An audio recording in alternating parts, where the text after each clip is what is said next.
یک مسئله بسیار مهمی مو مذهبی ها مگه استاد مگر مو مذهبی ها نه لبی تړي ها مو مذهبی ها میسته که مو منیم عجب زود پیدا میشن خود میگم عجب ما خو مجلس میخوانم درو ما از شهر از سر دنیا دایی سر دنیا هم دوم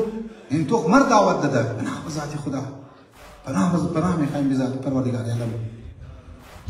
یا یک مسئولیتی که مر نصیب شونه مسئولیت دینی اونجا ما عجب منیم پیدا شونه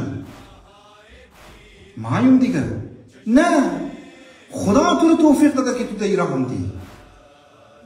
خدا میخوای از تو کار بگیره چرا دل خو عجب میگیری سوار از تو نه دیگه امام حسین ولی هستی که برای دین خدمت کرد از دنیا رفت تو هم موری تو چیکاپ نکردی شکر ادا کن که خدایا کار دین از من میگی لیکن مو مذهبی ها مو معمولا یکی از فارسی میگه یکی از عصیب های مذهبی ها امیه که در عجب زود مبتلا میشن ما هستیم خدا ما را انتخاب کرده برتر ما هستم خوبتر ما هستم و تمام خوبی ها را نسبت به خود خو میدونیم در حالی که عزیزانی من نفس از خدا جسم از طرف از خدا هر کمالی که تو داره از طرف از اون سرچشمه میگیره درو او درو تو رو میده این کمال را و مسلسل هم میده کنچینیو هم تو درو میده این کمال را شما کجا هستین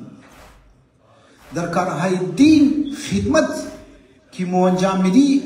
مو نباید نسبت به خود نسبت به خدا بدیم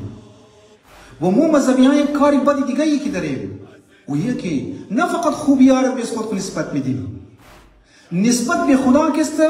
بدی ها را نسبت میدیم نعوذ بالله بعضی اوقات یک مشکلات که ما یادم خدا بس دیگه مرد دی خالی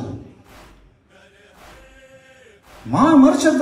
چنگل گرفتار شدی اونون فلان رو ترقی کرده از لحاظ دنیوی دیده از یک گاڑی دیگه گاڑی بابا